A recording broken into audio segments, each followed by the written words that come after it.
うぐいす色の着物。うちの姉が以前、すごいアンティーク着物に凝ってた。それこそ、タンスと氷を新しく買うぐらいに。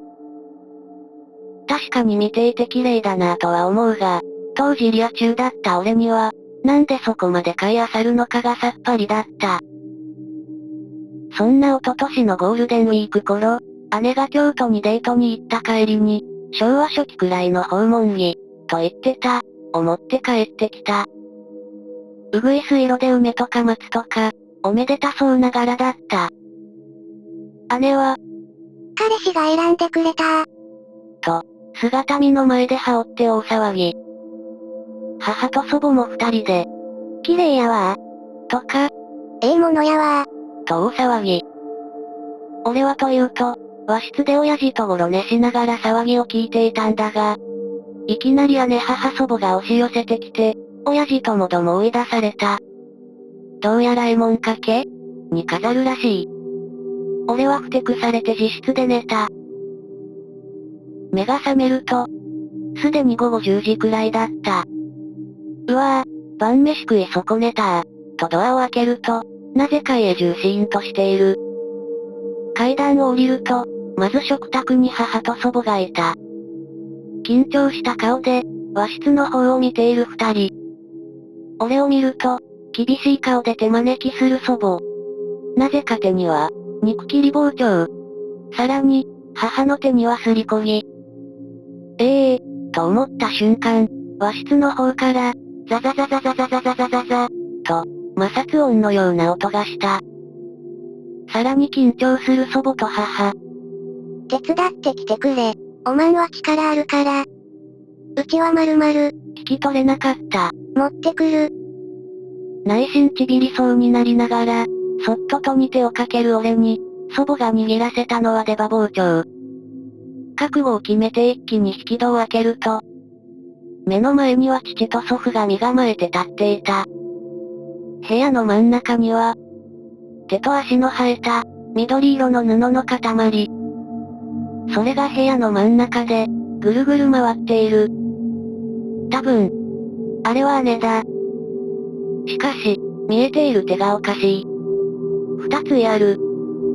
手が震えて、何もできなさそうな俺を見て、祖父が父に言った。ええか。先におまんが押さえ。俺が着物剥ぐ。行くで。回っているものに飛びかかる父。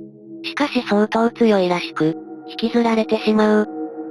出てる手に引っかかれまくる父を見て、はっと我に返って俺も飛びかかり、なんとか動きを鈍らせる。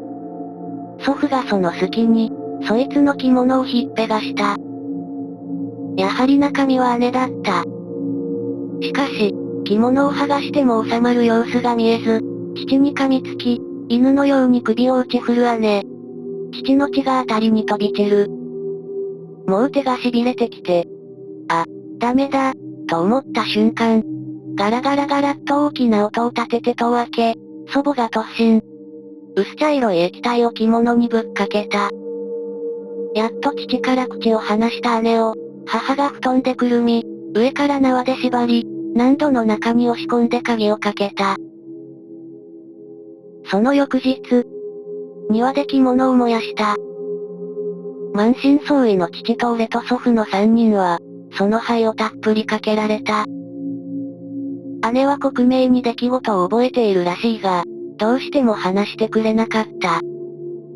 母と祖母の持ち出した液体も、灰をかけられたことも、あの着物のことも、未だに俺にはわからないままだ。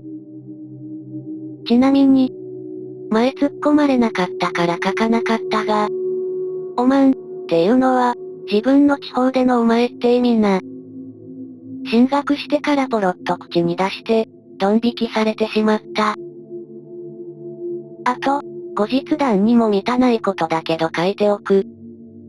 着物ってのは、同じものは世界に一枚、またはごく少数しか存在しないと思ってる奴が多い。実際、アンティークなどの昔の着物はそういうことが多い。戦争による消失や経年劣化、使用したための傷みなどで、年月とともに同じ着物は減っていく。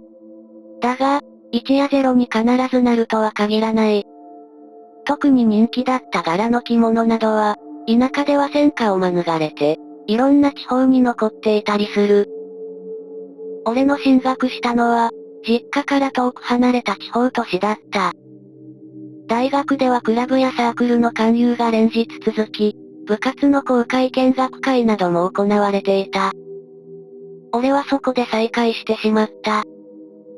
髪の毛をアップにして、慣れた手つきで茶を立てていた。若い女性の着物。あれは間違いなく、俺の祖母が燃やしたものと同じものだった。あの化け物はあの着物についていただろうから、大丈夫だとは思うのだけど。未だに不安は拭いされない。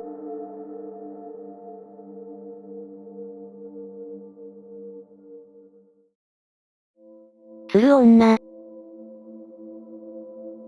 知り合いの話。気心の知れたキャンプ仲間で、山小屋に泊まった夜のこと。彼女を除いたメンバー皆が、そこの常連だったらしい。そろそろ消灯しようかという頃合い、小屋の扉が、ごくごく小さな音を立てた。という感じの、鋭い物書きに突き立つような音だった。一番の年長者が扉によると、何も言わずにしっかりと戸締まりをする。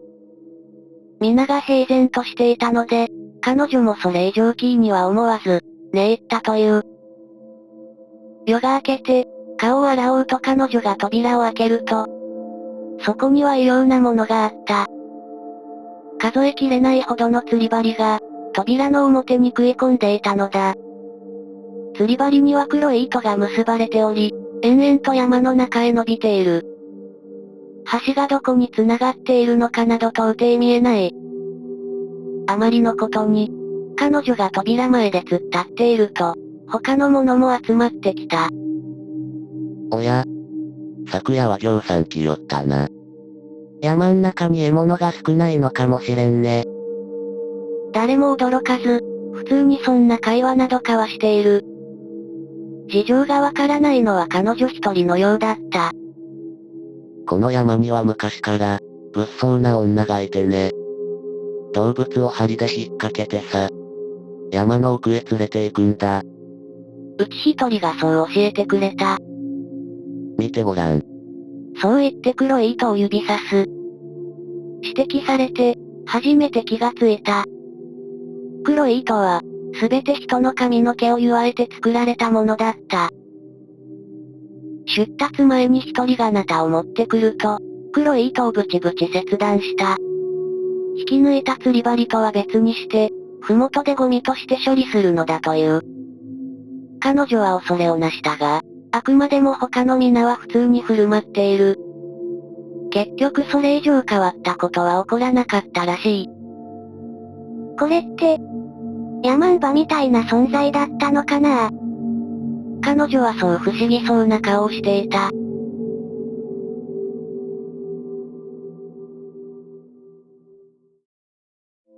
赤い雨。知り合いの話。実家の山村に帰っていた時のこと。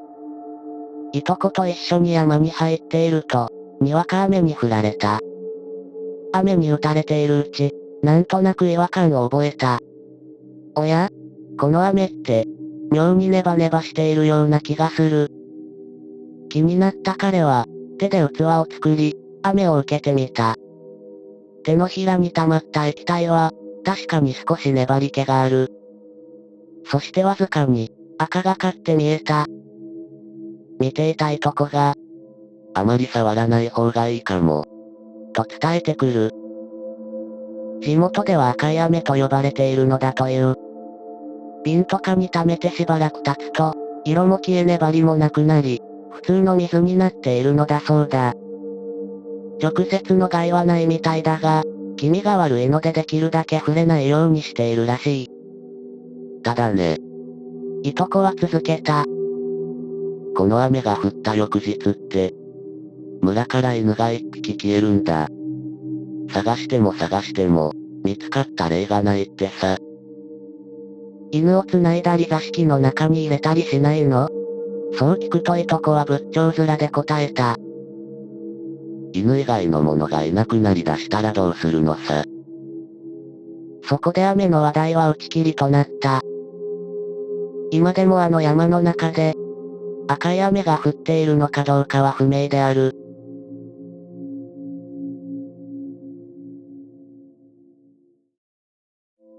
不慣れ。触ったりすることはできないけど、幽霊は普通に見えるし、やろうと思えば意思の疎通も可能だと豪語する友人の話。その友人宅に泊まりがけで、男同士の寂しい酒盛りをしていた日のこと。夕方頃から飲み始めたせいか、夜更けもそこそこという時間帯に、俺はベロンベロンに酔っ払って床に転がってた。いつの間にか寝入ってたようで、頭痛とともに目覚め、時間を確認しようと携帯を探していると、友人がこちらに背中を向けて、押し入れをじっと見つめていた。どうしたのかと声をかけようとした瞬間、気づいてしまった。押し入れが少し開いており、そこから得体の知れない男が、正気の感じない白っぽい両目で友人を睨んでいた。思わず声を上げそうになったその時。うじゃあ怖く。気勢を上げながら両腕を大きく開いて、押し入れから睨む男へ、ドン、と音を立てながら迫る友人。友人と得体の知れない男と両方にビビった俺も、友人ばりの気勢を上げてしまったが、俺は見逃さなかった。